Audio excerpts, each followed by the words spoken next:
Are you a new real estate investor and you're still struggling to get your first deal because you just don't have the money to fund your deal? Or are you a wholesaler? You've gotten some assignment fees, but there's some deals you want to stay in, but you can't because you don't have the funding. Or are you a seasoned real estate investor and you just want more funding to do more deals with really super cheap interest rates? If you answered yes to any of those questions, don't go anywhere because I'm getting ready to plug you into the money.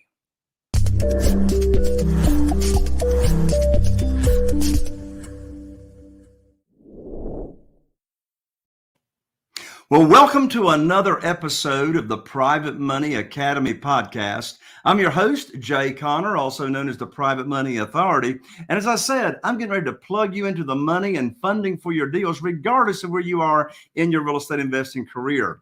Also, if you've been tuning into the show, you know that for quite a while, I've been having just some amazing guests and experts come on and join me here on the podcast. Well, today is no exception. I've got a very, very dear friend of mine. We're also a fellow mastermind member, and he is going to be pulling the curtain back and talking about how you can really enjoy your own freedom. But before I introduce my guest, I've got a free gift for you just for being here on the show.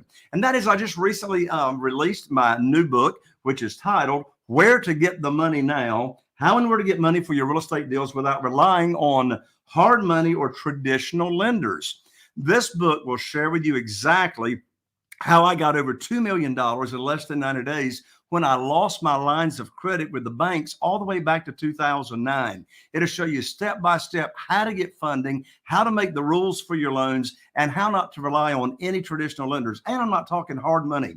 I'm talking about easy access to more money than you can use to fund your deals. I'd love to autograph a copy of it and ship it right out to you. Just cover shipping. And you can get it at www.jayconner.com/book. That's www.jayconner.com/book. And we'll rush that right out to you. Well, my good friend and guest today, years ago, he owned and he managed a private practice dental office, had that for over 21 years or so. Well, while he was still in dental school before opening up his practice, he began his real estate investing career by creatively joint venturing with his father on their very first rental property. Now, this goes all the way back to 1980. So after they did that first property, 3 years later, in just a few short 3 years, my guest and friend sold the property and he took his $25,000 capital gain share from the joint venture with his father, and he leveraged it into 31 properties that ended up producing a $15,000 monthly net cash flow. Not bad to be printing money and getting positive cash flow, right? Well, everything was going along well. Life was fantastic. The sky was the limit until something happened.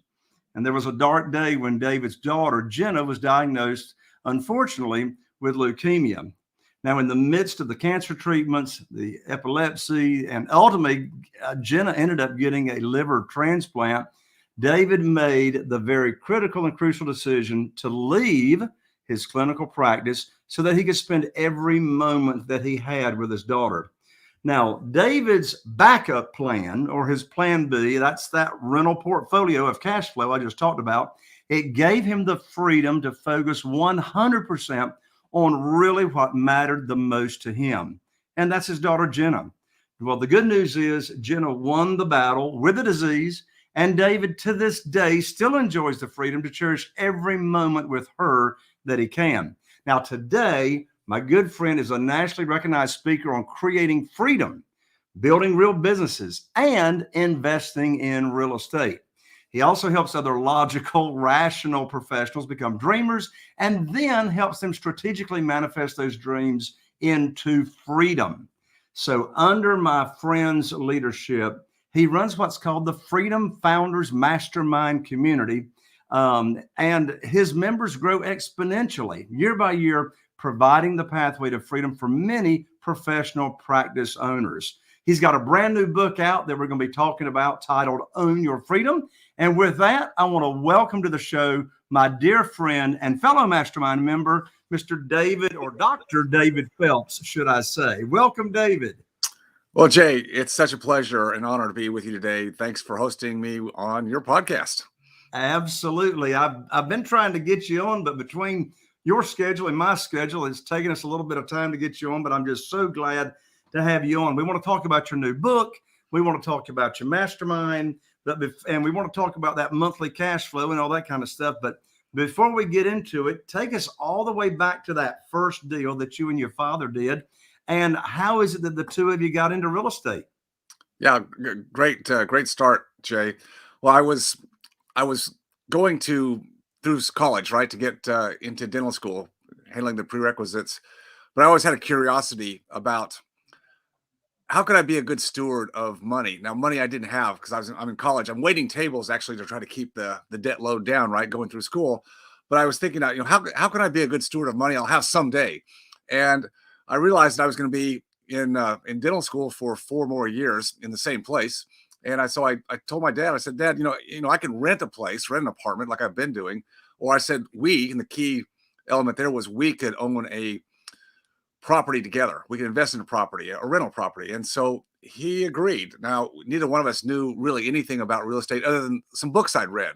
Going back to books, we didn't have the internet back then, Jay. We didn't have meetup groups or Facebook groups or forums like we have today. So everything you had to learn back then was either live in a seminar, which they had those, or through books.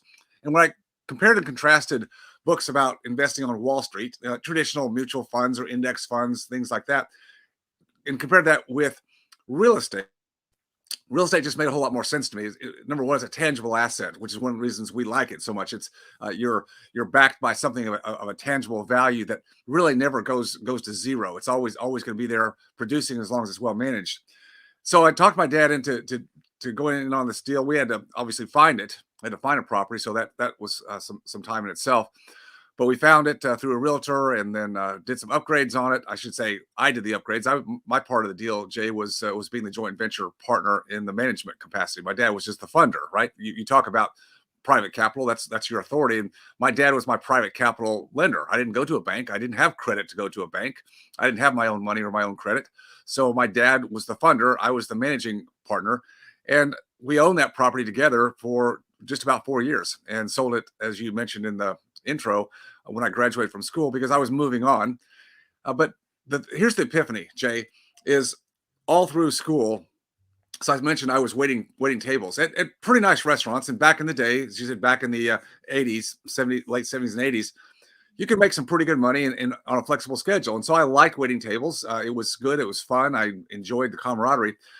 But what I realized was over the years I waited tables and made probably $15 to $20 per hour in tips, the amount of capital gain profit, and I'm talking about profit now, not the cash flow, but the profit from this property, my half was $25,000.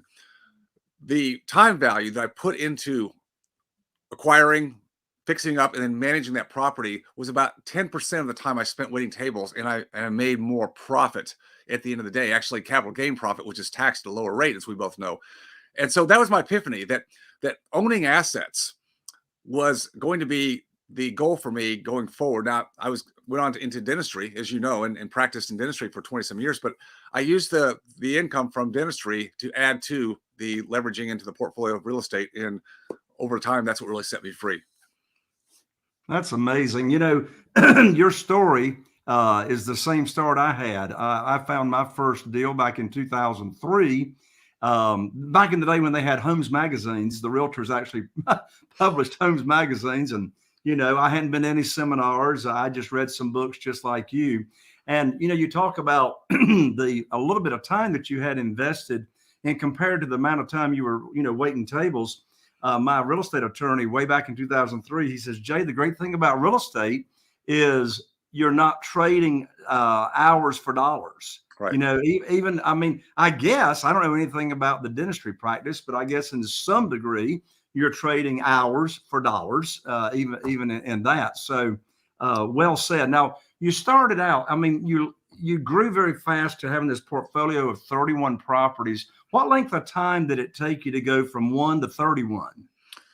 Well, it wasn't a smooth step. I started out, I think in my first year, after I graduated from dental school and had my profit. I think back to the exact properties I bought. I bought I think 3 properties that next year. One was a fourplex, one was a duplex, and one was a single family house. All right, so I just kind of covered the bases there. So I got started there, and then I'd buy a house here or there, and then one day I was looking at a house, a sign out in front of a house that was obviously vacant. And that's how we found them back in the day. There was no SEO. I wasn't using direct mail back then, didn't have the money for that. So it was literally, farming neighborhoods, right? So you drive around, you look for vacant houses. You can still do that today, by the way. It's not a bad way to go. And looking for properties that you knew the owner had some level of distress because, well, vacant properties never could, right? I mean, that's just never good. So I called on this one house and found out as I dug a little deeper, actually this couple owned 11 properties in this particular area, and they were from out of town. So long story short, I picked up 11 properties in one chunk. Out of wow. 30 plus. So what I'm saying is, mostly it was one at a time, but I did take down a portfolio at one point, and every deal I did, Jay, I had to use creative financing. Part and parcel of what you talk about. I did not go to the banks.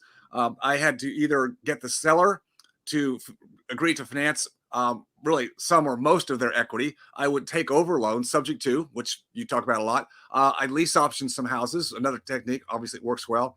And then I started also to bring in some private capital, the other thing you talk about. So I used all these elements and really found that real estate is a great vehicle. But the real key in real estate, in my opinion, is not being transactional in terms of flipping houses or even selling. There's nothing wrong with that. But I think the real gold is in the financing. That's what you figured out years and years ago, that you use real estate as the vehicle, but learn how to build out, create the financing, and don't be locked into going to the banks, even though today we know that we are at a very historic low point in the interest rate market. I mean, we're at the low of the lows.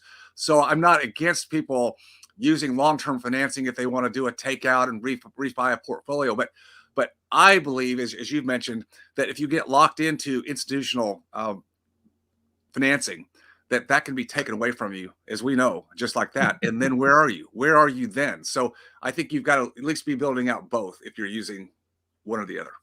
Yeah, I couldn't agree more. So when you started out in those first years you were investing and growing your portfolio, what were some of your early struggles and lessons learned at the beginning? Buying the wrong properties, which attracts the wrong tenants. But that's where you start. You start with something that is easier to acquire, to negotiate, because no one else wants it. Right. I looked at one this morning. It's been vacant for over a year. It's got like 1,400 square feet. It's a 70,000 rehab. Yeah.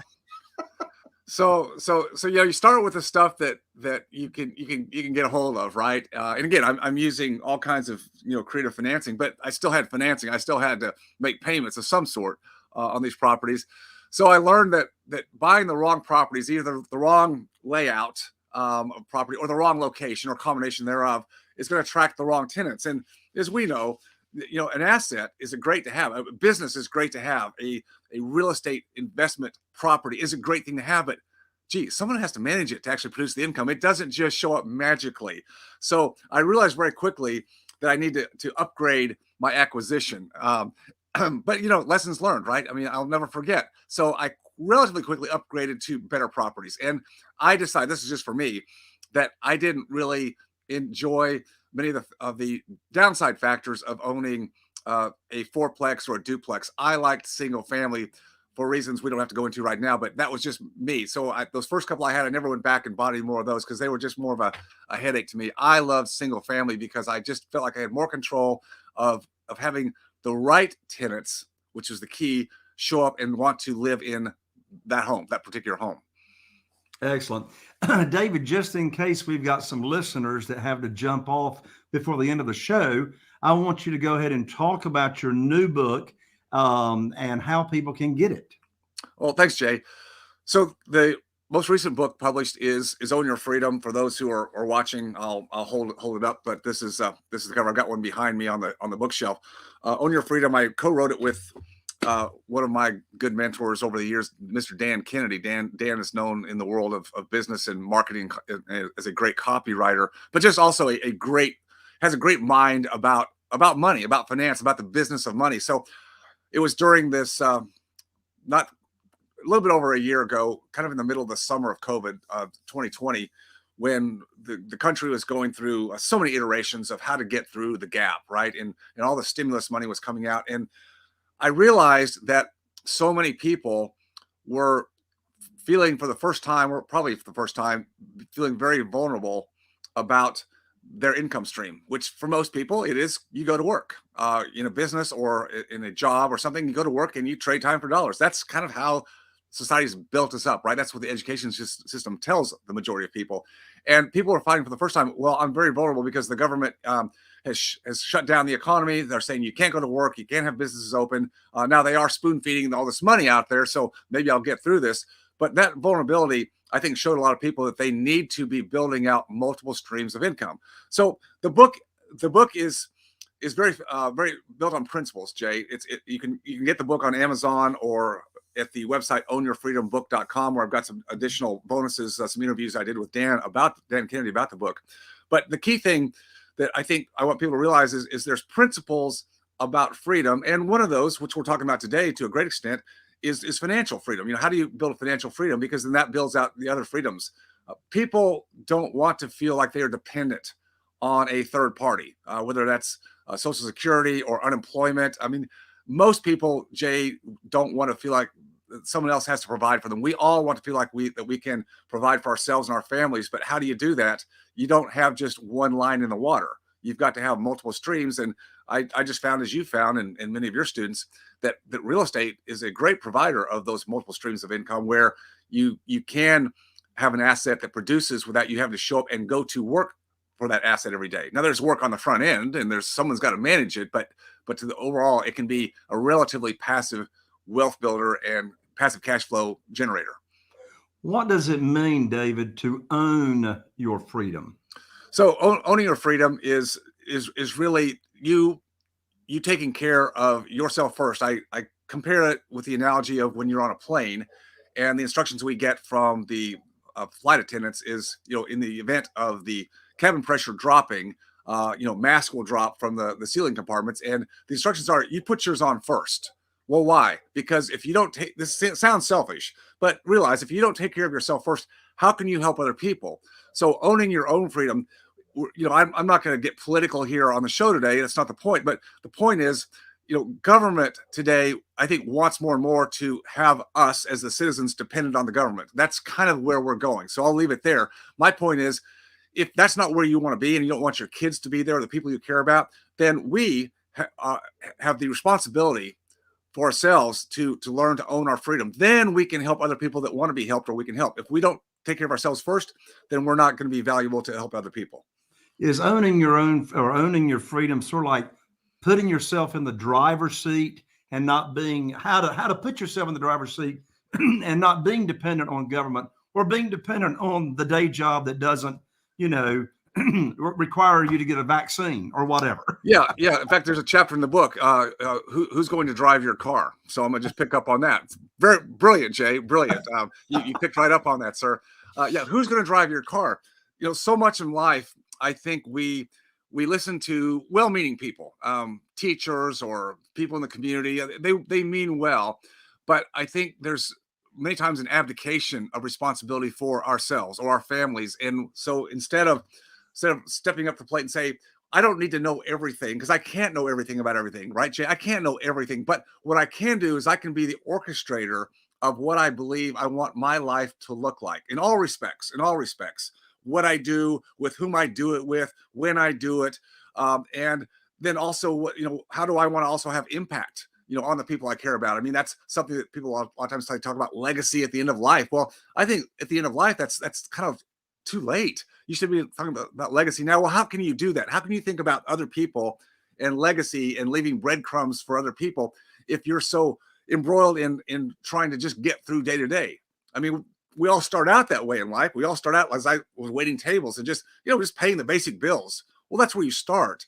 But owning your freedom means you get to a point in life where you are solving problems for other people, whether you're a great employee for a great company or you have your own business solving problems, but solving those problems, you get to own your freedom. And I never want to depend upon a third party to look to provide for my basic subsistence. I either want to be part of something where I'm getting compensated in different ways for the value I bring, or I want to have that business that is solving those problems where, again, the compensation and other ancillary benefits to my freedom accrue. So, David, in your new book, Own Your Freedom, does the book give the reader specific actionable strategies and ideas that they can implement that will actually move them towards really being in control of their freedom? In other words, your book is just not theoretical, right?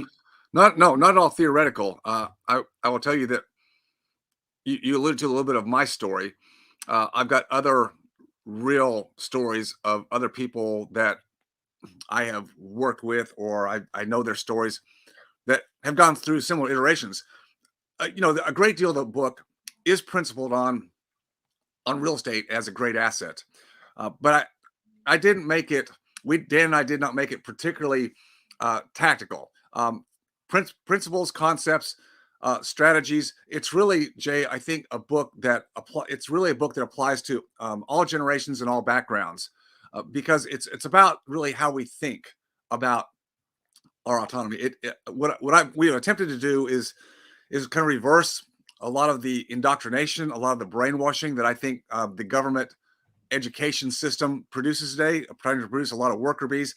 We try to take that and reverse that, because I think that's the problem we have in this country today is that too many people, I think, are going to school and coming out of school with the wrong degrees, too much debt, and then they feel trapped. And I think it's an awful place to be. It's an awful feeling to have. And we're just trying to change that dynamic and say there's nothing wrong with education, but the right education for the right purpose, and not this just blind going to school and racking up huge amounts of student loan debt because that's the way you're supposed to do it. I think as long as people are following the majority, the pathway that society says, well, this is the way you do it, right? I think that's wrong. I think people have to be discerning about how they think about starting with money, but how money can lead to the freedom principles in the book, and how that can lead to a more abundant life. That to me is really what it's about. So, not a lot of tactics in the book, but the principles are there, Jay, so that they can take the principles and then bring them down into where the tactical approach can be taken based on where each person is. Because it's hard to write a book about too much on tactics when you're trying to reach a wide audience, because everybody's going to have different opportunities, different places in life. I want something that would speak to everybody, but let them then determine with filters of principles, filtering everything. So based on this principle, what I'm thinking about doing or working over here, or even in a particular investment, is that the right investment based on the goals? And I want people to be able to reverse engineer, where do you want to be? And so how do I get there, right? Where do I want to be? What's freedom mean to me at different stages in life? And then reverse that back and say, okay, starting with what I've got right now, where I am, what I have, how can I start making the move towards that, and actually having specific metrics. Specificity to me, Jay, is one of the key things in life. If we're not specific about the dreams and the visions we have, and we just think, well, someday, I'd like to be able to, quote, retire, and that's not someday and retire. See, that's just very general, but people think that way. I go to work, and when I'm 65, I'll get on Medicare and I'll be retired. It's like, no, don't stop thinking like that. You've got to be specific about where do you want to be in milestones. I mean, starting with young people, Jay, right? I mean, young people can start building their own freedom early. It doesn't mean you're financially got it all covered when you're 35 or 40 years old. I'm not saying that, but I'm saying with specificity on milestones that you can be making, it can take the pressure off, so you can actually enjoy some life as you're going along, and not this thing, well, do I have enough? Do I have enough? Do I have enough? Because you know what, Jay? People will never have enough. That's my experience. Yeah. That's amazing, David. So one more time, and we're not finished with the interview, but for any that may be needing to jump off, I want everybody to make sure they've got this website where they can get your new book, Own Your Freedom. And that website, folks, is www.ownyourfreedombook.com. Ownyourfreedombook.com. And David's also got some bonuses over there for you that you can't get anywhere else. I want to go back to what some people call your moment of truth. One of my big moments of truth was in January 2009, but I want to talk about yours. And you know, I touched on it in the intro about your daughter, Jenna, but just in your own words, what did actually cause you to decide to step away from your successful dental clinical practice and, you know, go out in this direction that you have now? This was 2004, and Jenna was recovering in the hospital in Houston from her very, very, very delicate, very complex liver transplant. I mean, any organ transplant is complex. And so there was a period of time, there was weeks where she was going through the recovery period. It's not, you don't go in and get out 2 or 3 days later and go home. Actually, she had to stay in Houston for about 3 months because the recovery period in her case was kind of long and arduous. It was during this time that I had a lot of time to think, Jay, really, because, you know, like a lot of people that are probably listening today, we feel like, you know, we need to be doing something, always doing, you know, we don't feel good if we're not doing something, not making something happen, or not making investments, or building our business, or whatever it is. We feel like we're not doing the right thing. And yet I have my daughter there. You know, this is not the first time she'd been facing a life threatening situation. She had gone through high risk leukemia when she was young, and she had a period of years where she had epileptic seizures. So this was like not old hat, but it was like kind of like wake up call, as you said, my moment of truth, when I really decide, what am I trading here? Now, yes, I was, quote, a successful dentist, and I fortunately had been building up real estate on the side. But had I really been devoting the time, that's what I call time freedom, you know, to what was really, really should have been most important. And I was not. I'd been kind of taking things for granted. We'll get through this crisis. But I got to keep doing, because I'm supposed to be the provider, provide security for my family. And that is important.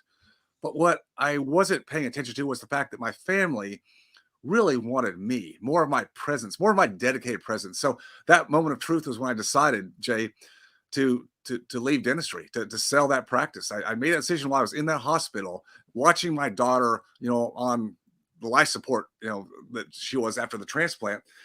And I just decided, you know what, I can't keep doing what I'm doing, right? Even though society says, yeah, you know, you need to, you know, be responsible. And I was responsible. I don't think I was being responsible in the right way. So I made that decision. I said, I'm gonna let this thing go. Now, it was easier for 2 reasons. One, I had a real reason why. My daughter. No one can fault anybody for doing something for their family member. Okay, so I didn't have to have that guilt. Um, like, David, what are you doing? You know. But the second part is, I was also blessed to have gone down the road of investing in real estate, and that provided me a benchmark. Not that I had wealth up to here, Jay, no way, but I had a benchmark. I had enough to get through and provide for my family, but have, most importantly, was to have the time. Now, from there, I'll just tell the listeners today that was life changing in many ways. My daughter, she did make it through that, and she's 29 years old now. That was back when she was 12 years old. So God's grace shone down and gave the wisdom and the expertise to the doctors to get her through everything she had to get through. And I'm forever thankful for that. I'm forever thankful for the family who donated the organs of their 16-year-old daughter who died in an accident, and they allowed her organs to be harvested to give life to other people. That was a blessing. The other blessing was that I got to refocus what was most important to me. And having this change in my life opened up new doors. It certainly gave me what I wanted, was the time with my daughter. That was number one focus. Everything else was secondary. I hadn't even been thinking about what else I was going to do, Jay. Not even thinking about it. I mean, I had my real estate and blah, blah, blah, but I didn't really know what I was going to do. Well, this opened up a new opportunity for me to figure out, well, who else am I besides a dentist? Who else am I? And, you know, when you go through school, you get titles or degrees. It's like, well, that's who you are. Well, is that really, really, really who you are? And do you have to stay that person or that identity for your life? And part of the book is, no, you don't. No, unless you just accede to that. I mean, but no, you don't. So it opened up new doors, and that's how Freedom Founders, the community that you alluded to earlier, came about. I had no focus on that. I didn't say I'm going to build out some community and we're going to have a mastermind about real estate and building wealth. And it's just like it had to evolve, but it would never have evolved had I not taken the break from this career path that I was driving away on, because that's what you're supposed to do. Yeah. It's like, do you want to find the opportunity in the difficulty, or do you want to find the difficulty? It's like, it's like COVID, right? I mean, COVID, as horrible as it is, one of mine and Carol Joy's best friends' daddy just passed away this past Friday. COVID is horrible. While at the same time, this horrible challenge and difficulty has opened up brand new opportunities to serve people in ways that we haven't served people before. So speaking of COVID, things are different on this side since it started, March of 2020. Look in your crystal ball and tell us, what do you see happening in, the public, society, government, and what kind of impact do you think that's going to have on our economy coming around the corner? Well, yeah, that's a deep hole to try to traverse here, but I'll try to do it with some kind of grace here. So I think COVID was a big wake up call across the board for everybody. And as you said, unfortunately, for some, the ultimate was they lost loved ones. That's and you're right. That is a tragedy, no question about it. People lose their lives in different ways every day. We know that, unfortunately, cancers and just tragic illnesses and accidents. It's part of life, and it's never easy to accept, but it happens. But I think so. A lot of people started, like I had that epiphany when I was in the hospital with Jen. Here's life racing by, and all of a sudden we had this shutdown. So people are actually forced to stay home and reconnect with family members. I know that a lot of adult kids came home from school, and parents were saying, "Oh, I got a second chance with Billy and Jane." They were here for a number of months, and that was very cool to have the family back together, spending time with kids, just kind of getting back to roots of quality of life instead of this drive. So that part changed, and we know that for a fact because we have a lot of people that are not going back to the same old.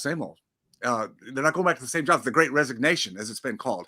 A lot of people have left the workforce, and either older people have retired out and said, "You know what, I'm kind of done with all that," and so maybe they're financially okay and they can do that. Other people have decided, I'm gonna, like the book talks about, own your freedom. Decided, you know what, I'm not going to keep going back to that job where I had to commute, 45 minutes, 60 minutes a day. I'm not going to do that anymore. I've realized this wake up call has told me I'm not going to live my life. It's like I had to decide, what's the trade-off?